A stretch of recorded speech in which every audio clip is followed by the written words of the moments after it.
All right, the COVID-19 outbreak has visibly impacted the Malaysian energy sector landscape as a whole, especially when it comes to the reduced power of demand, the demand power. And also the energy transition will revolutionize the energy ecosystem as a whole. So to discuss further, joining me in the studio this morning is Azli Mohamed, the Managing Director of Siemens Energy Malaysia. Good morning. Good morning. Thank you for having me, Nabila. Thank you for joining us in the studio. All right, firstly, before we go deep dive into the discussion, maybe can you provide the overview of current market trends in energy sector, especially in Malaysia? It's a great question, and I think we are in a very interesting space, interesting time when it comes to the entire energy landscape in Malaysia, with various support and policy making from the government to propel the energy towards a greater level. I think we have multiple policy making in place, National Energy Transformation Roadmap. We also have it from a hydrogen perspective, and I think from our perspective, technology players in the energy industry, this is something that we really applaud the government because it's not just about stabilizing the needs of energy in Malaysia, also looking at it from the various standpoint, the right energy mix, and in particular the government's aspiration to reach the renewable energy mix of 70% by 2050. It's a tall order, but I think from our perspective, we look forward to support the government in achieving that. Looking at the Siemens Energy advancements in smart grid and also the overall energy transition, can you describe how can a Siemens Energy company currently stand at this moment? I mean, perhaps let me take a step back, trying to position how we are as a company. We like to position ourselves as a 3-year-old startup with decades and 100 over years of legacy. And we position ourselves across the entire space of the energy landscape, from the extraction of the ion and electron of technology, transmitting it and distributing it from various sources, at the same time revolutionizing it through decarbonization. And with our technology, depending on whichever energy play that we do, from either gas turbine, renewables, and I think, as you correctly mentioned, the biggest element when it comes to energy transition is the distribution of the electron through smart grid or to grid in general. We are one of the world's biggest players when it comes to grid distribution, be it captive or the entire big grid, and this is the technology that we've been powering in this country and globally as well. And I'm happy to share more in terms of how the importance of smart grid and grid technology in particular is important as the backbone of decarbonization as well as energy transition. So how might, you mentioned earlier just now, you are one of the pioneer, one of the biggest player in this industry. So how does Siemens Energy strategically position itself to address Malaysia's energy transition when it comes to the shortages? And how do you plan to mitigate these challenges effectively? I think we look back to how the government is setting the direction through the various policy that I mentioned earlier, NETR and HETR in particular, having the right mix of power generation, which we are able to support through, be it combined cycle, open cycle, all the rotating equipment through our technology. But what's more importantly is how we are looking at the right mix of green electrons as well, in particular the conversation about hydrogen. And what our technology has put across the ability of receiving and also operating on this same environment, leveraging on the same equipment. For example, in our fleet of gas turbines from various sizes, we are committed to have all our gas turbines to be ready to be powered by hydrogen by 2030. But as of now, our current fleet is already looking at a mix of from 30% to even 100%, where the same equipment are able to powered by hydrogen. So I think this is important, looking at the government's aspiration to really push hydrogen economy as one of the elements in Malaysia, and how does that contribute to the entire energy stability, as you mentioned. And it's great now that domestically we have all the roadmaps, we have the NETR and such, but it's important to look at the aspect of the region and the bigger aspect of the APAC especially. So can you list down what are the differences in terms of the opportunities that you see first, and also maybe particularly in terms of the smart grid deployment that you mentioned earlier? Yeah, I think that is a very interesting conversation, and if you look at from an opportunistic landscape for a technology company like us, there's various of pockets of opportunities that we've been working with various countries, ASEAN and APAC in general, in trying to really push through the technology innovation in achieving such technological aspiration and energy stability. If you look at it, the power mix within the region is very distributed, and sources of energy varies. You don't have to go far. If you just try zooming in into from an ASEAN perspective, how the reliance on both hydrocarbon and a mix of renewables as well as hydro really create a bit of an imbalance in terms of energy distribution. And again, I think the most important conversation is how can it be a seamless energy distribution in terms of flow of distributed or connected grid within the region. That has always been the challenge in the case of, if you look at the country within neighboring Malaysia, either connected by land or by sea. Thailand and Singapore, we already have interconnection agreement when it comes to energy distribution. However, there are other opportunities. There are also conversation with regards to having a connected grid from Sarawak to Singapore, in particular for the distribution of green energy from the dedicated grid. Having said that, I think we are working across all the government in the region to realize that through adaptation and application of technology, because I think it's important that it started from having a stabilized energy distribution and energy generation, but now being able to having a compartmentalized, clean energy as a dedicated grid, and being able to transmit that to respective government and also industrial need.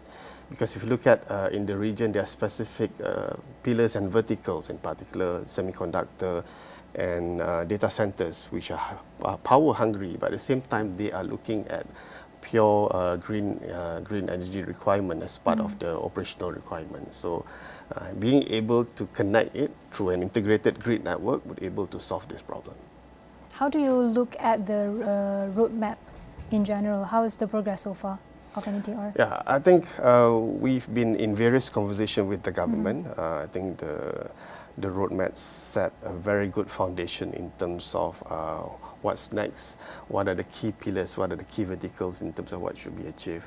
And in fact, we look at it from an entire value chain perspective, how we can leverage this further and provide our expertise and experience that we have from other parts of the world. We have a number of collaborative framework in place, MOU with TNB.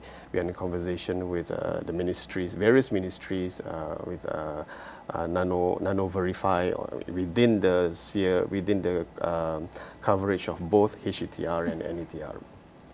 We believe the next phase of the policy making is from an execution standpoint, how the players in the energy ecosystem, both the local players as well as technology players such as us, work hand in hand to identify these pockets of opportunities.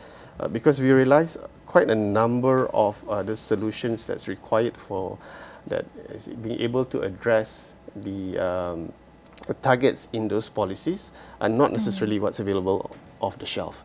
Some of it requires a bit of an innovation and pilot, and we are willing to invest in Malaysia. We are willing to partner the government, partner with our key customers in the country to realize that. And as we speak, I can't deny that all this digitalization and technological investments is good for our industry sectors and all our landscape. But maybe there will be a potential impact of digitalization, also a smart grid solution in optimizing Malaysia's energy infrastructure. So what are those potential impacts that you can explain to us? Yeah, so if you look at the entire energy value chain from generation to transmission and distribution where smart grid is in place, technology adaptation and digitalization has always been a key through by various technology players such as us. Initially, from a product development perspective, sensors are being included on those rotating equipment, from a predictive technology, monitoring, and this go on. But such evolvement in the technology has also helped our customers to operate better, having a more robust predictive technologies to ensure that there's stability, continuous stability. I think the key word here is the stability of energy to ensure there's no downtime. The other element to it from a digitalization perspective is cybersecurity, in particular the areas of operational technology, OT. We realized there's a strong need for that. We invested on one of the first cybersecurity center here in Cyberjaya, where it looks at monitoring our customers' assets across the region. We're working closely with the government and our partners as well to elevate the awareness when it comes to potential risks and threats. Not just from a hacking perspective, but you're looking about huge capex that has been invested by our customers, and the risks and the threats that it could be if there's any form of attack into these assets, because we are in a world where everything is so interconnected. So the risk is there, and it's not just from a predictive maintenance perspective, but purely from a risk maintenance to ensure that everything is we maintain the stability and we maintain the health of the asset moving forward. So how can perhaps the expertise and also the experts from Siemens Energy itself can help to better implement the key projects from the roadmap of NETR? Yeah, so we look at it from various angles. I think one thing that we are fortunate is Malaysia is, for Siemens Energy, is a center of excellence of various functions. We are 405 people strong, and by year end we're looking at adding about 10 to 15% more. We operate as part of the hub that is headquartered, Asia Pacific hub, headquartered in Singapore.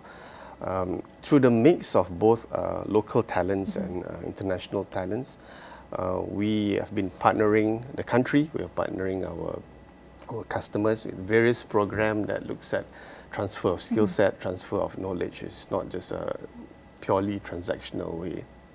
And I think this is mirrored in our lot of commercial contract with our customers, and at the same time working with the government and extending our hand in terms of how the formulation of, I mentioned earlier, the policies and the implementation and execution per se. We have taken the initiative to look at several of the pillars within the policies. And I just had the conversation with the newly minted Deputy Minister 2 weeks back, and we've extended our offer in terms of providing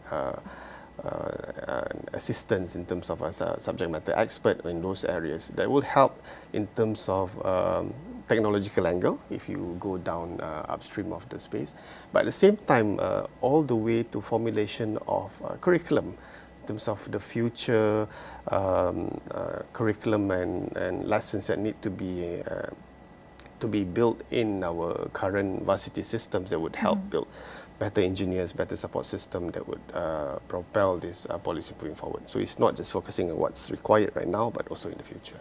Amazing. So moving forward, which technology that you can see the potential that will, that hold the most potential in Malaysia's energy transition in the long run, perhaps 5 to 10 years? There's a big conversation about hydrogen. I mean, if you look at it from Peninsula and Sabah and Sarawak, there's different pockets of opportunity, different readiness as well. We are in conversation with various entities, both in Peninsula and Sabah and Sarawak, to realize those hydrogen dream across various value chain, because our technology application looks at leveraging hydrogen as a source of fuel. At the same time, extraction of the hydrogen through various sources, be it water, petrochemical plants and whatnot. We have 5 or 6 of those initiatives currently in conversation. And we believe, I think Malaysia will set a very important standard in terms of the realization of a hydrogen economy that would have a direct correlation to the energy transition. I think that's one. Second is decarbonization is a very interesting space because of the take-up from corporates, global and local corporates, with their net zero targets and with their commitment towards reducing their Scope 1, Scope 2 and Scope 3 emission. And I think this is where we come in. One of our function, one of the pillars within Siemens Energy is called transformation of industry, that looks at really helping decarbonization of the industry, notwithstanding which of those pockets of emission control that can be done. And I think Malaysia, being an industrial country, there's a lot of opportunities that we are looking at. And I think, as I mentioned earlier, it's a mix of something that we already have, we've deployed in other parts of the world, and it's some of those very new technology that we are looking at partnering in country. So I think it's a mix of those different opportunities within the value chain. And at the same time, what connects these two parts is, I think you mentioned several times, the whole importance of a smart grid. I think the grid stability, and in fact, in one of our businesses called grid technology, and it has one of the biggest growth globally as well, because the result of energy transition and decarbonization would have the biggest impact is within the grid space. And I think that is another element that we will look forward to support the country in the long run. All right, that's on some of the strategic visions and also initiatives. But maybe briefly, Tuan Azli, maybe you can share a little bit on outlook on when it comes to energy transition, not just in Malaysia, but the whole APAC region. Yeah, so it's, I mentioned earlier, it's a great opportunity to be in the energy space now, not limited to Malaysia as well as the region as well. And the whole of APAC, we have multiple different engagement and projects that we have in hand, directly through directly as a project enabler, as well as through indirect co-investment. So this is, we're looking at everything from wind, combined cycle, open cycle, hydrogen powered, as well as multiple grid stability projects. And depending on the different verticals, as I mentioned, there are also opportunities within the pockets of industries, such as mining and paper pulp within Australia and some parts of Indonesia, and the whole ring of data centers within APAC, from Australia to Singapore and Malaysia, all the way up to Thailand and Japan. And we are really we have a significant market lead in that space. So about 25% of the electrification of the data center in APAC are through our technology, and we will continue to push forward to become the subject matter expert and hold the significant market share in that space. All right, perfect. There was Azli Mohamed, the Managing Director of Siemens Energy Malaysia. Thank you for the amazing insights on the energy transition sector in Malaysia. Thanks for watching.